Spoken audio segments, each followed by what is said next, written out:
जय श्री राधे कृष्ण। आप सभी भक्तों को मेरा स्नेह पूर्वक नमस्कार। प्रभु श्री कृष्ण के दिव्य चरणों की कृपा सदा आप और आपके परिवार पर बनी रहे। आज आप सुनने जा रहे हैं कार्तिक मास की एक अद्भुत चमत्कारी कथा। समुद्र के किनारे बसे एक छोटे से गांव में एक वृद्ध स्त्री रहती थी।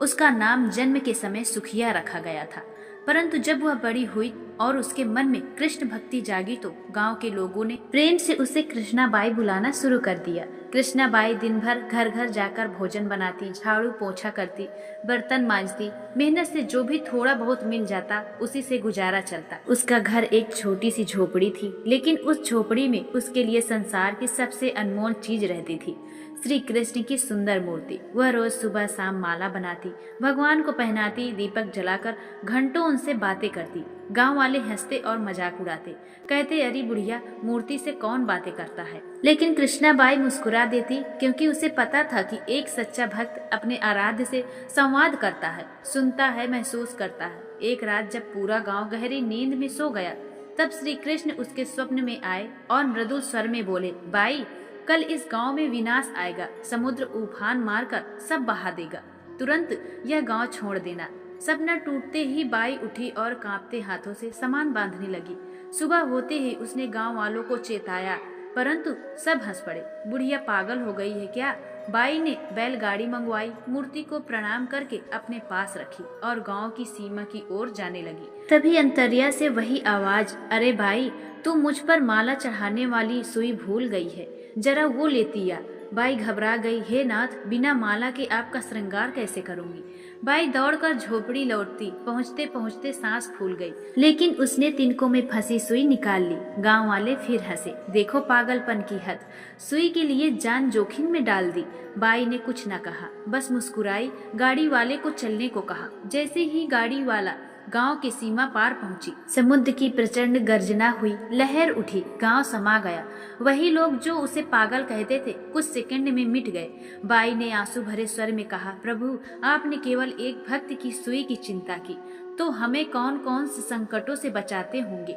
यही भक्ति का महत्व है। प्रभु अपने भक्त के टूटे मन को संभालते हैं, पत्ते सी हल्का आशा को भी बड़ा कर देते हैं। अब आगे सुनिए। एक बार नारद जी यमलोक पहुँचे और वहाँ धन्वेश्वर नाम के व्यक्ति के बारे में चर्चा हुई। धन्वेश्वर ने जीवन में अनेक छोटे बड़े पाप किए थे, लेकिन कार्तिक माह में उसने भक्तों का संग किया था, दीपदान किया था, तुलसी को जल दिया था।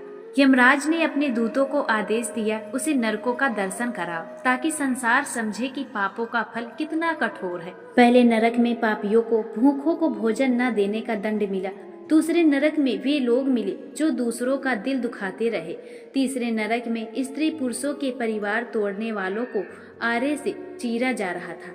चौथे में उन लोगों की दशा दिखाई जो दूसरों की चुगली और निंदा करते थे। पांचवें में पर स्त्री गमन करने वालों को कांटा पर चलाया जा रहा था। हर दृश्य देखकर धन्वेश्वर कांप उठा, हे प्रभु, मनुष्य अज्ञान में कितना भयंकर कर्म करता है।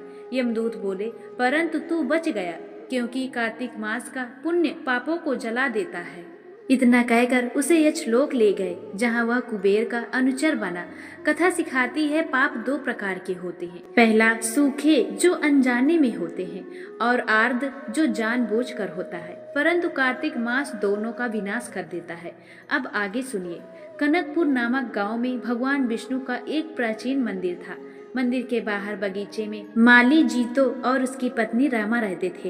एक दिन रामा भजन गा रही थी, तभी एक मोर आया और अपने पंख फैलाकर नृत्य करने लगा। रामा को आनंद हुआ। अगले दिन भी वही, तीसरे दिन भी। पुजारी से पूछा, बाबा, यह कौन है?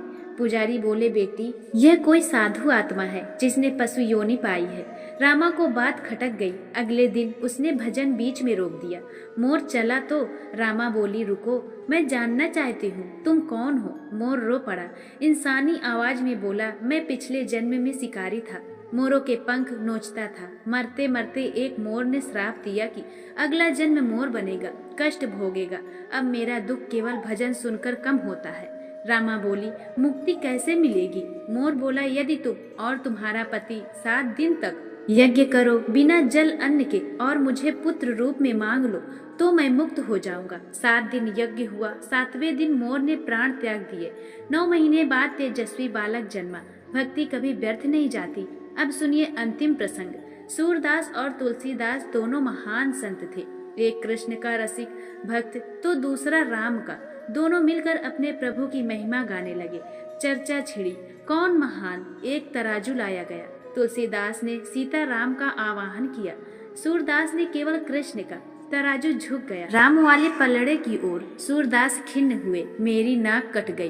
तभी श्रीनाथ जी स्वयं प्रकट हुए और बोले, बाबा तराजू इसलिए झुका क्योंकि इधर युगल है सीता राम, उधर अकेला कृष्ण है। सूरदास मुस्कुराए, तो प्रभु एक नाम दूसरे से कम ज्यादा नहीं। दोनों संत गले मिले। इस खेल खेल में प्रभु समझ गए सभी नाम एक ही तत्व के हैं। इसलिए संत कहते हैं, जिस नाव में बैठो दृढ़ बैठो। अंत में समस्त भक्तों से यही निवेदन, कार्तिक मास देवदान, तुलसी पूजन, भगवान के नाम स्मरण का समय है। जो करता है उसके पाप कटते हैं, आपत्तियां दूर होती है और घर में शांति आती है। प्रभु की आराधना कभी व्यर्थ नहीं जाती।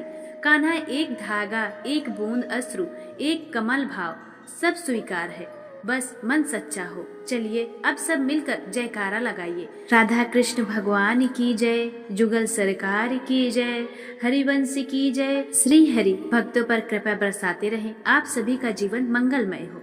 राधे कृष्णा।